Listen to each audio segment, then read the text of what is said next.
Just recording. So Andre is someone I met in Colombia when I was attending like a conference on drug war, and was really moved by um, his presentation of like different cases of um, of like extrajudicial killings due to drug war, and its relation to like different developmental programs that the Duterte administration was pushing back then in like 2016, 2017, or until now, and like how he basically like correlated that. um so yeah, and then I just get to know him basically, and I won't be like reading your bio because I could share that in the chat. But yeah, I have been reading a lot of news articles about different issues in the Philippines, and I've seen Andres Andres name in like one of the environmental issues I talked about in one of APSA's event about the green city in Clark, Pampanga, where he actually um, used counter mapping to empower the indigenous peoples, the Aita community in Pampanga, so that they won't be, you know, displaced, and their ancestral domain won't be grabbed by the developers. So yeah, so now I'm really excited to present and listen to Andre, who is currently an assistant professor at Syracuse. Andre, take it. The floor is yours. All right. Thank you very much for that introduction, Carla. And it is my pleasure and honor to be invited to share a bit about what I do. This is sort of the underline. It, I'm a geographer, and I mean, as much as I am pressured to publish and do the formal work, but ever since because I went after I did my PhD, I went back to the Philippines. My plan was to get old and retire in the Philippines, but because things happened, I'm here. But during my stay in the Philippines, aside from my work as a geographer, the things that I write, I was doing a lot of community engaged work that made use of my skills as a geographer. And as a geographer, geographers are known to do maps and make maps. But the key point that me and several of the Pinoy geographers that I've been working with, like they're much younger than me, is to think about mapping as a mode of engaging with the people. It's like mapping with and for the people. How can we think of mapping that advocates for the concerns of the people? So I'll briefly talk about mapping and then the things that we've been doing and sort of the future trajectories of what we think of doing in the future that will facilitate transnational solidarity. All right. Okay. Oh, wait, sorry. I will share my slide. Forgive me. I hope this works. I've been so nervous about Zoom because I always encounter issues. All right. Um, can you see this? See my presentation? All right. So this is my my talk is entitled Countermapping PH because this is the name of our network which we established in 2018, and this sort of consolidates the multiple efforts done by Pinoy geographers and the various communities we have been working with. These communities involve, communities both in Metro Manila, usually urban poor communities, and then we have peasant communities in the peri-urban regions, and then indigenous people. So we work with organized community organizers and actual residents who are who are who are like fighting for like genuine development for their community. So, but then my subheading here is countermapping and community geographies through transnational solidarities. And in one way or another, this connects to the desire to to link the struggles of communities in the Philippines, and then folks here in the US as well. All right. And I will feature this specific project on countermapping for peri-urban social justice, which highlights what's going on in Tarlac. And I know like two people here are from Tarlac, particularly in Capas. In fact, the mayor of Capas threatened us, but that's for another part.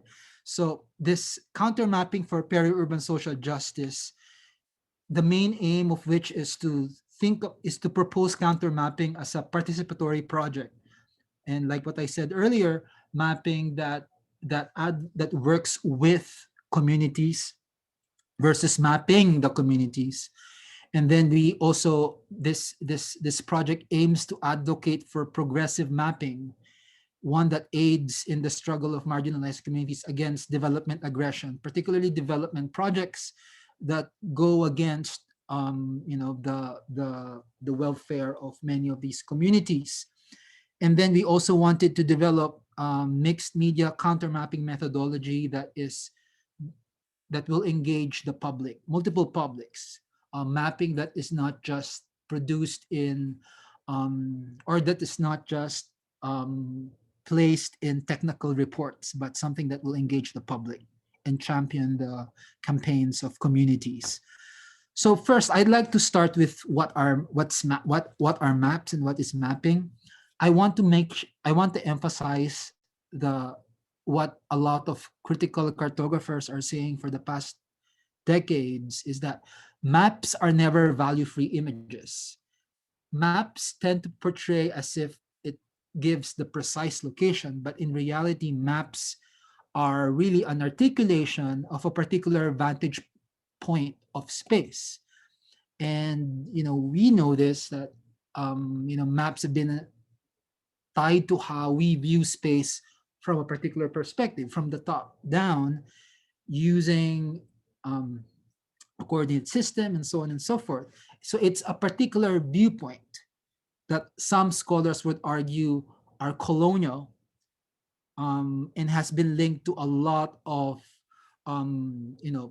pursuits through the years, from colonialism to exploration, military operations. It's linked to geopolitical interests, business pursuits, state management, and so on and so forth. Right?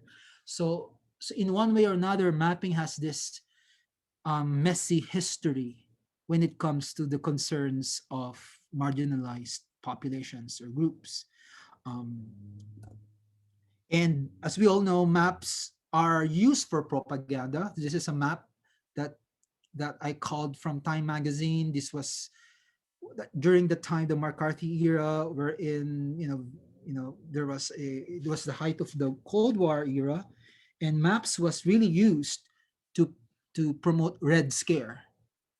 All right, and of course, for all of us who are familiar with the geopolitical tensions between the Philippines and China, so China has used maps as a way of, say, laying claim on islands in different parts of Asia that they deem to be part of their territory. So maps are embroiled in all these multiple interests. And like what I said earlier, maps, as we know it, maps tend to view space from the top. So let's see this. So this slide would show you a vantage point from the top, and you'll see this sort of iceberg, right? So what you'll see from the top is just the tip of the iceberg. But underneath the iceberg are all these histories, narratives, perceptions, traditions, and aspirations and beliefs of people and communities that are oftentimes not accounted for in maps. Oftentimes, when we see maps, maps tend to represent structures or built environments or summarize statistical information gathered by the state. But we have to ask, what are the narratives that are often hidden in maps as maps try to represent? But the question is, what do maps represent? So maps are very powerful. All right. So this brings us to this notion of countermapping, which a lot of critical cartographers are trying to advocate for. Countermapping is a mapping practice that involves sort of going against dominant power structures with the hope of championing um, the concerns of the marginalized populations and communities that oftentimes not accounted for, or at least their voices are not reflected in the maps that are oftentimes produced, because oftentimes the maps that we see are maps produced by states or military, right? So there are certain features of counter mapping that I would like to emphasize before I go into our project in Tarlac. So one is this epistemological resistance. It tries to resist tendencies of maps to silence certain voices. So it aims to highlight all these narratives, these histories, perceptions, traditions, and so on and so forth. It tries to resist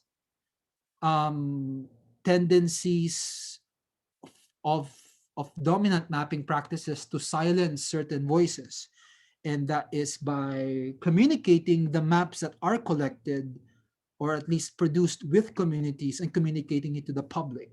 So that's one resistance form of counter mapping. Another another aspect of counter mapping is exposition. It aims to expose issues, oftentimes issues that are not accounted or that are not shown in mainstream mapping. For example, you have Nuvali. I'm not sure if everyone's familiar with Nuvali. Nuvali is a real estate development south of Manila. It's in Laguna, and it's a development by Ayala Land.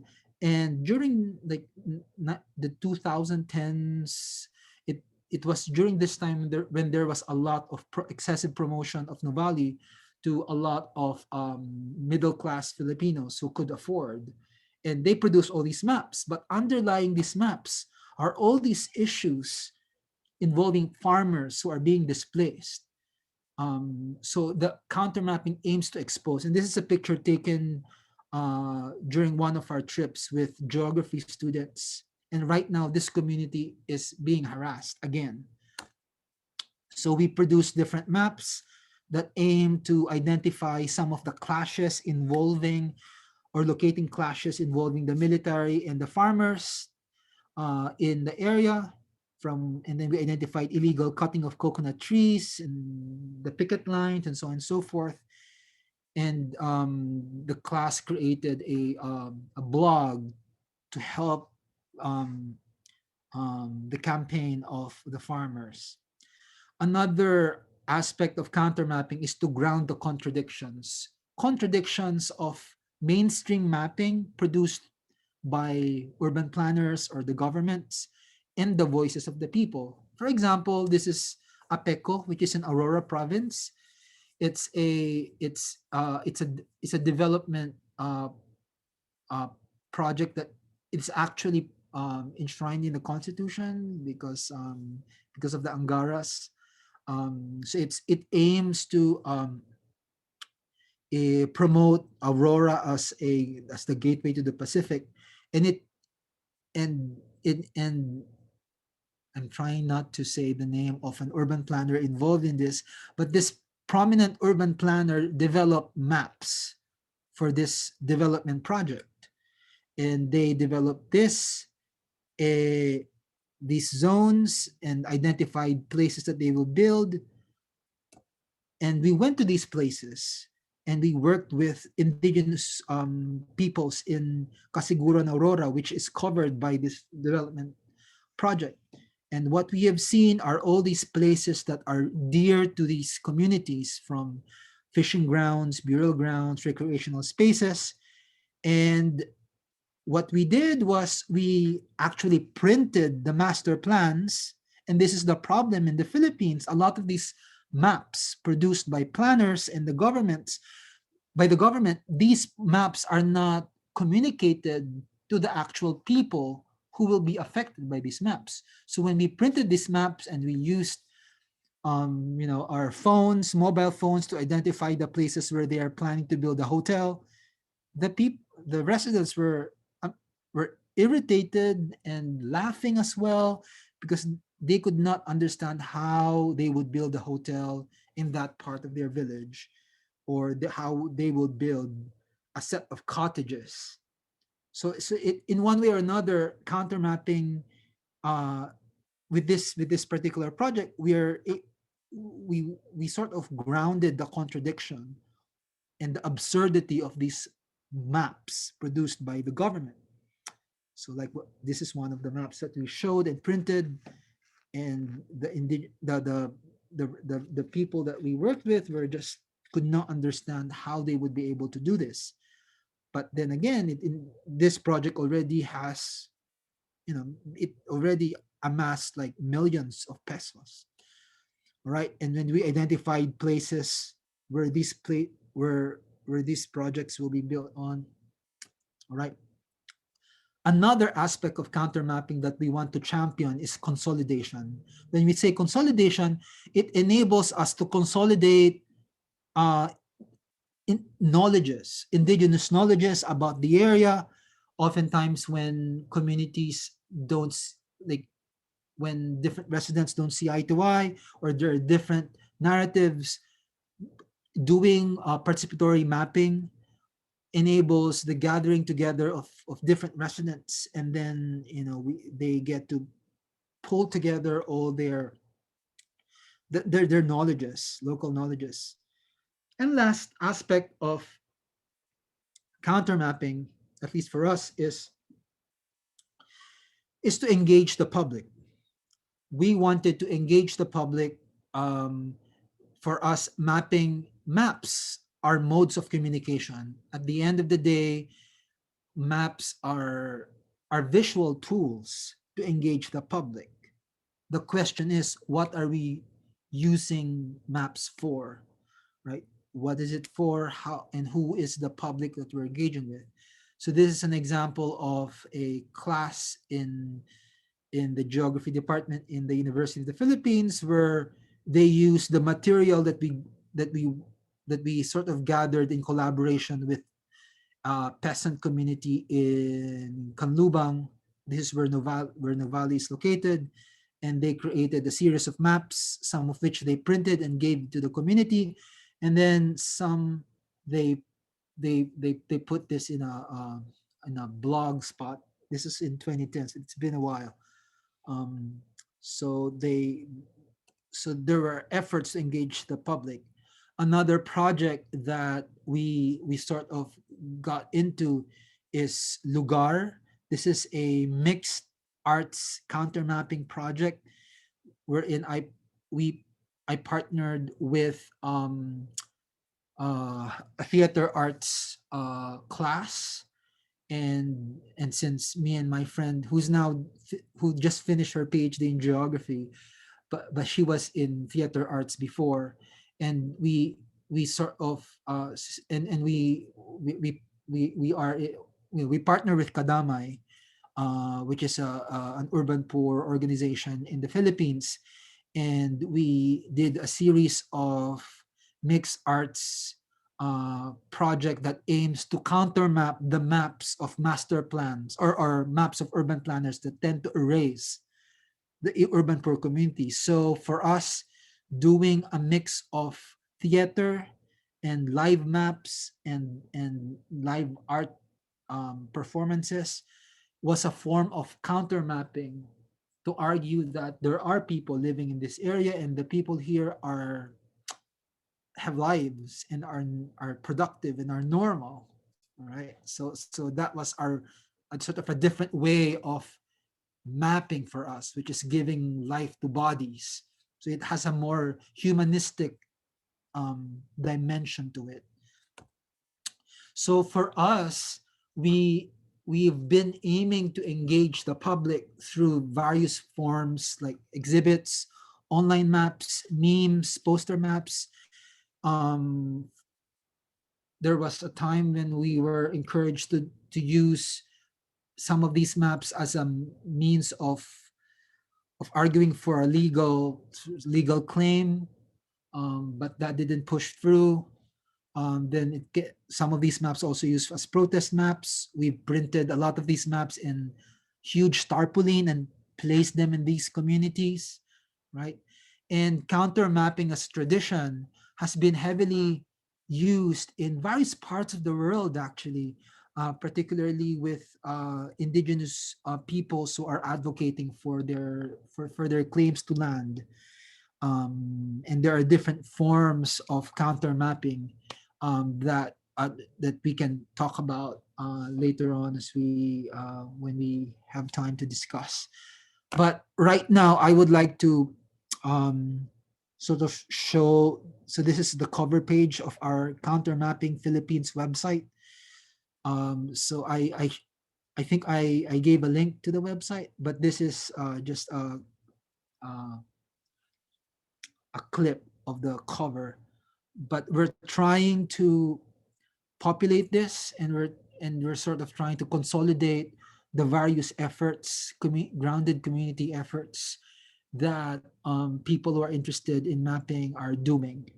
All right. So the spirit of this is mapping for the people and creating a mapping modality and platform that can support community concerns. So let me now feature this specific project, the counter mapping New Clark City. And I think our friends here who are from Tarlac and Central Luzon are probably familiar with New Clark City. It's sort of the for the Duterte administration, and even before Duterte, under Pinoy, this was called the Clark Green City. But because, as you all know, in the Philippines, once you have a new administration, they change the names and lay claim on the project. So when Duterte came in, they changed the name to the New Clark City project. The aim of this project is to create a new city that that that would promote, a sort of a modern Philippines, right? And that, I mean, it's in paper it's great.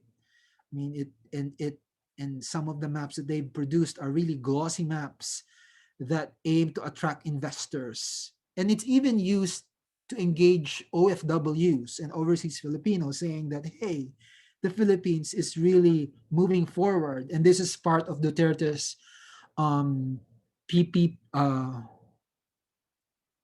B, what's the term again? B, Build, build, build. build build Build. build build program. This is one of the main highlights of that build program, because it consolidates different projects, right? And at the epicenter of this is New Clark City.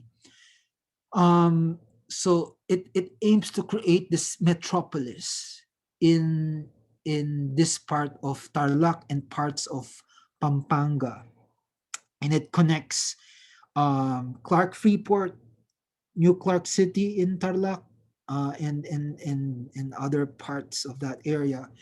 And this is really in paper, this is military land, but in actuality, this is linked to centuries of ancestral lands of indigenous peoples, particularly the Aitas in Central Luzon. So they have been planning. They've made maps of this Clark metropolis, as you can see in this slide, and part of their project, or part of the promotion, is that New Clark City in particular will basically move sort of the epicenter of activities from Metro Manila to New Clark City, effectively decongesting Metro Manila. It's sort of promoted as a city that will create 800,000 jobs. It's also promoted as a disaster resilient, environment friendly city, right? And however, if we are going to superimpose, this is one of the first maps we did. If we're going to superimpose the the coverage of this new development, it will cover lots and lots, thousands of residents that are in various barangays or communities, as you can see in this map. So the red dots constitute like houses, and these this is the coverage. The question is, what will happen to these communities? Remember, this is around 9,450 hectares of land, right? What will happen to them? And over the years, if we're going to look at the history of this is tied to the peasant and indigenous struggles. When the Americans came in, this part of Luzon was converted to a military base, and then and part of it was used for military operations. But then after the Americans left, instead of the land being used, or at least instead of the land being redistributed to indigenous peoples and farmers in the area, it's it was it became part of BCDA. And as we all know, BCDA is the basis conversion development um, uh, act.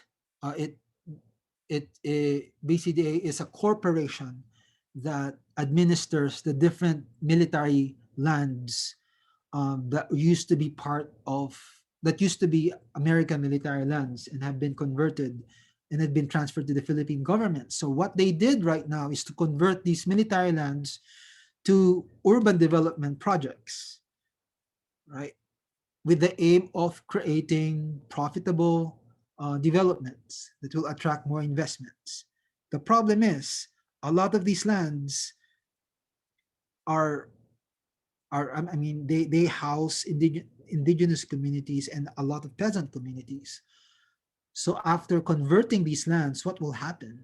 So with the New Clark City project, you know, they already have approved a master plan in 2013, and right now they have converted parts, like actually converted parts of the land, but there are still a lot of land that haven't been effectively converted. So the struggle is, how do we prevent this conversion? And the maps that we have produced have been used to promote sort of this idea that this development will really affect thousands of indigenous peoples. And so these are some of the mainstream maps promoted by the government. It's glossy and it's nice and it's attractive, right? But the question is, who will benefit this? So yeah, so it's really nice. I mean, they pay millions of pesos to the winning bidder for these master plans. And these are some of the projects. This has already been built. The National Government Administrative Center. And parts of this hosted the Southeast Asian Games in 2019. And these are just some of the mainstream maps. So what we did was we collected secondary data, various ways of collect. We we collected spatial information from farmers, ITA youths. We did walking interviews. Um, we consolidated secondary maps or secondary data from government maps, and then we went to the actual areas, and we did multiple FGDs or focus group discussions. We printed various maps to identify places. We also did, and I don't want to drown you with all the details, we did a lot of mixed methods mapping, from community mapping to using of drones, because the area has been transformed radically within. I mean, in the Philippines, oftentimes government projects are slow, but because they were trying to convert the area fast enough before the Southeast Asian Games, the transformation was dramatic. Like within a few weeks, they were able to build like highways. We were shocked. So we were able to secure funds, research funds, to use drones to cover the transformation of the area. And we also did mental mapping with youths to sort of account for the spaces, the everyday spaces that have been transformed because of these new developments. So we did a lot of walk-in interviews, and then the output maps that we made, we printed them off and we turned over to the communities. And then we have recreated Facebook pages and to feature these maps, and several of our students created memes to sort of use these maps as a way of communicating the land struggles um, of the indigenous peoples. So some of the findings of these maps, and what one good thing about these maps is that these maps were quite clear to illustrate the dispossession of farmers, indigenous peoples. Oftentimes when we think about dispossession, we think, oh, there's dispossession. But to actually visualize it in map through maps was dramatic. And that's why we received some threats from BCDA and the local city uh, council, saying that we were liars and that the maps that we created were lies. So it became a battle of maps. And so right now, there is this consolidation of, is it bad, of urban planners and their connections with some foreign universities, and then you have us geographers working with the communities, and we're trying to consolidate our efforts as well to sort of argue that, hey, you did not do grounded mapping versus what they've been doing, which is usually flying drones and not engaging with the farmers and indigenous peoples. What we've also seen in the maps that we produced are, drastic impact to the landscape and susceptibility to floods and landslides. And we've documented this um, through those maps from pictures, and we look at livelihood changes. This is some of the aerial maps we covered. Um, I don't. So this was the rice field, and now was this is how it looks like in January 2019, which is which is part of the National Government Administrative Center. This used to be rice fields, with, and it was very productive. The narrative of the government was that this was idle land. In one of their promotional documents, the head of the BCDA said, "They're not. It's not productive. It's really just idle. So the farmers are not really using it, tilling it. But if you go on the ground, they they they were talking about, like, mango trees and rice and corn and so on and so forth. But this is just a visual illustration of how this became to this. Um, so, for example, we were able to calculate how many hectares of farmlands were converted to roads, quarry sites, and structures using sort of a triangulation of spatial data. Sort of to be more technical about it, we went to the sites and took pictures on the ground, to sort of show the what's the okay, all right. So susceptibility to floods. So these are just a set of maps that that we have produced to illustrate this dispossession. All right. So to end this counter mapping presentation, in moving forward, and in one way or another, we we hope to advocate for counter mapping that connects community struggles for genuine development for these communities, and highlight their struggles through counter mapping, and then connect it with Filipino American communities here in the US, with the hope of fostering transnational solidarity. Um, and I think this is something that we want to advocate, and I hope we get support from you guys. That's it. Thank you very much. Thank you, Andre. And really enjoyed the presentation. Um, a lot of great work. Sorry, I ran out of time. No, it's okay. Yeah, but if folks have questions, like we could probably take one or two. Um, if not, I have a question. Sorry, I know like there's time, but so first of all, interesting talk. I think so. I mean, this is not even in my realm of study, so this is pretty dope. So I think about how people interact with maps nowadays, right? I think about like where we were before and how like the traditional map is and how we use it today. Like for instance, Waze, right? And so we have a GIS department at our institution, and how you can leverage the community in that way. And that may be a kind of a privileged lens because I'm assuming people have cell phones, but a lot of people do these days.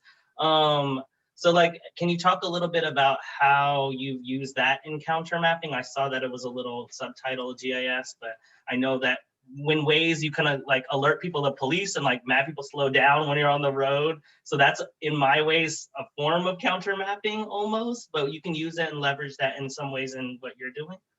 Totally, it's a form of counter mapping because it gives voice and it gives the ability for those who are on the ground, to make sense of the space and activate the institutions. But in the communities we work with, they don't have ways. So what we do is you know, when we have like phones, like Androids, we use mapping softwares that can be used to identify sites of displacement, or we leave some cheap cell phones, or at least we download a software in their phones. Then we create a methodology so that they could report what's going on if there is some bulldozing happening in the rice field, and then that information is translated to the maps that we're making. It's just that the different like dynamics in these places. Like, I don't think ways. I mean, for different. Oh, Thanks thanks. for the question. Lowell has a question. Yes. So the one thing I really liked about your talk and your research is that it's very, has a very highly participatory element. And at the end, you were saying that you wanted to integrate, other community struggles such as those of Filipino Americans in the U.S. And I'm not sure if this is still within the context of, the work that you've been doing, or if it's something completely different. But how do you envision, other communities like Filipino Americans, participating in countermapping or some of these related struggles? I think this is a good question to sort of like make sense of what I've been thinking about, and I think so I envision this sort of transnational production of information about what's going on in the Philippines, and the maps that will be created can be, I mean, if you want to know more about the Philippines, again, I see it as a battle of information about what's going on in the Philippines, the national narrative. And like I shown you earlier in the maps, the Duterte administration is heavily using maps and images of development projects. But if we use these grounded information from communities and package them in multiple ways, even pedagogical tools for children of what is the Philippines, what's going on in the Philippines, I think that's one way of engaging with the Filipino communities here of what's going on in the Philippines, and perhaps even so that's one way. I mean, I'm still reflect on other ways, but sort of involve this in this transnational production of information and dissemination, and maybe find ways of like going to the other side of like also highlighting what's going on in the US, the struggles of Philippine Americans as well, and connected to what's going on in the Philippines. That would be great. Like urban poor struggles with Filipino or American urban struggles in the US. That would be great to understand each other. Milo? So first, I just want to thank. Yeah. Oh my gosh. So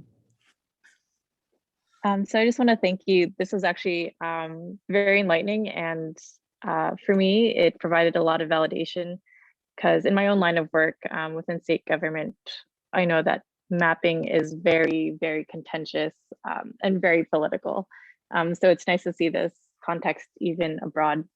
So my question for you is, I'm curious, what are the interactions between the developers and the local communities when they're trying to take back the land and develop even in New Clark City? Do they pay them for the land? Or like, how do they, take that land back essentially? Well, to gather consent, it's uneven. That's the problem with this vast tract of land. There are communities who don't even know that that vast area will be taken from them. But then there are those on the like at this like the phase one of the project. There have been like officials from the government agency that told them that they'll be given X amount of money, and in one way or another that divided the community. Those who agreed to be given compensation agreed, and those who are still not wanting to get the compensation because they feel it's unfair, so they didn't. But the problem is, for those who agreed, they haven't been given the full compensation. That's the problem. On top of that, the BCDA, because we went there to do interviews, because we had former students who work for BCDA, this sort of the connections. They said they don't have any plans on how to relocate thousands of farm. So it's really up to you. If you're given X amount of money, which is not a lot, it's up to you to find a house. Like that. So that's the problem. It's you're left on your own. So, but it's uneven. The compensation packages are uneven and it's negotiated. All right. Thank you. Thank you, Andre. This is very enlightening, and glad that we were actually able to see the work that you've been doing. These are all amazing, and thank you so much for what you've been doing for the Philippines. For like, I'll attend more sessions of APSA. I'm sorry. oh, thank you so much for I want to share presenting. this more, and maybe hopefully some of you might want to join and participate. It will really be a big help. Yes. All right. To end this session, I guess I just want to take a picture of y'all. For publicity, if people could open their cameras too, if you want. I'm gonna count 1, 2, 3 for this. Wait, 1, 2, 3. Thank you. All right, gonna head to the rally. Okay. I'm gonna put the link in the chat to register. Actually, they send like a very unique link for everyone. So yeah, if you are free. Thank Okay. you. Wait. Andre, can I ask you a quick question before Sure. we head over? Sure. So you're in Syracuse, you said? Cool. Where So are you've been you? there how long? Like how? I'm on Long Island, so I'm in New York, but it's like far. We're far from Syracuse, but we're there like a couple times. Like for conferences and such. So we should definitely exchange like information. Definitely. And if you're ever in the city, I don't know where. So again, I'm new to this org. I don't know where people are located. But if I'm in New York, actually. oh, you are? Most of Dope. the Where? people are in New York. I'm studying in Colombia, so it's like I did my training at NYU Med, so like not too far from where you're at. Nice. Are you part of the Slack channel for some reason? No, I don't think so. I didn't even know there was a Slack channel. Yeah. So yeah, I guess I'll join that. Cool. Yes. I don't know where to find the invitation actually. I have to re-download Slack. I use it for work, but Oh, gotcha. I'm gonna send the link in the chat and cool. copy it. But if you could send your email to we could like directly. Sure. I'll Yeah. give you my personal email. There you go. It's in the, maybe you just Thank you. And you all are professors in Hurt University, so Yeah. I'm in the Zoom room with you too. Dude, look, just get through it. Like, what program are you in? I'm in biological sciences. So like Okay, got it. At Columbia. Mm-hmm. What department in biological sciences in particular? Like, is there My program is in biological sciences, but I do my research at the medical campus, like in their cancer research center. So Yep, got it. I'll put you in contact with a couple people. One of my friends is a professor in neuro. She's like the only Black woman in neuro at Columbia. She just got the position there. So I'll start putting you in contact with some people as I like, because I'm not that old. Like, I just finished my postdoc and stuff. So like now my generation is coming into these places now. So like as we continue to like, I felt like it was necessary for me to kind of get in those spaces and these spaces in particular.